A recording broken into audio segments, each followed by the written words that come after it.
ఎమ్మిగనూరు నియోజకవర్గము ఆంధ్రప్రదేశ్లోనే దశాబ్దాలుగా ఎమ్మిగనూరు నియోజకవర్గ ప్రజల యొక్క కోరిక, అది చిరకాల కోరిక.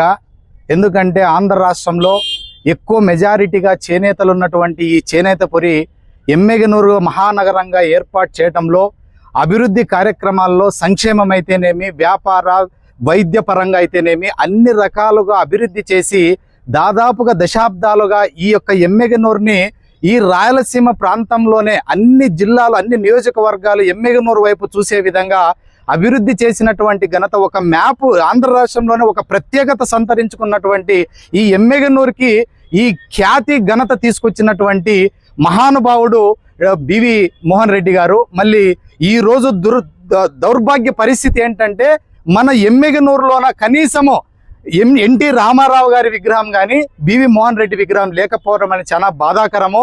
ఎందుకంటే ఈ చేనేతపురిలో దాదాపుగా చేనేతలు కొన్ని లక్షల సంఖ్యలో ఉన్నటువంటి మెజారిటీ, అంటే ఇప్పుడు గతంలో 40,000 మంది జనాభా ఉన్నటువంటి ఇదే ఎమ్మిగనూరులో ఇప్పుడు 1,00,000 పైచిలుకున్నటువంటి జనాభా అంత సంతరించుకొని వ్యాపార పరంగా సామాన్య మనుషులు బతికే విధంగా జీవన శైలి చాలా విచిత్రమైనటువంటిది. కాబట్టి ఈ ప్రకృతి పరంగా అయితేనేమి, ఆరోగ్యము, విద్య, వైద్యము, ఉపాధి వీటన్నిటికీ అనుగుణంగా మార్చినటువంటి ఘనత బివి మోహన్ రెడ్డి గారిది.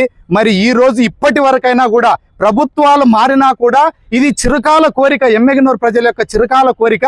మరి ఈ రోజు ఆ శ్రీనివాస్ సర్కిల్లో ఈ బివి మోహన్ రెడ్డి గారు, స్వర్గీయ బివి మోహన్ రెడ్డి గారి విగ్రహాన్ని ఏర్పాటు చేయాలని మేము ఎమ్మెల్యే గారికి కూడా రిప్రజెంటేషన్ ఇవ్వడం జరిగినది.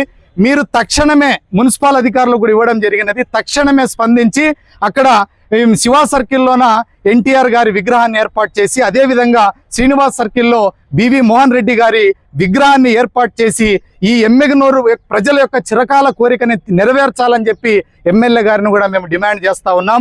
ప్రజా సంఘాలు, కుల సంఘాలు, విద్యార్థి సంఘాలు, ఈ సామాన్య ప్రజలందరి తరపు నుంచి కూడా మేము డిమాండ్ చేస్తూ ఉన్నాము. తక్షణమే ఈ గవర్నమెంట్ ఫామ్ అయింది. సో ఈ గవర్నమెంట్లో తక్షణమే అక్కడ శ్రీనివాస్ సర్కిల్లో భూమి పూజ చేసి బివి మోహన్ రెడ్డి గారి విగ్రహాన్ని ఏర్పాటుకి చర్యలు తీసుకోవాలని కూడా మేము డిమాండ్ చేశాము.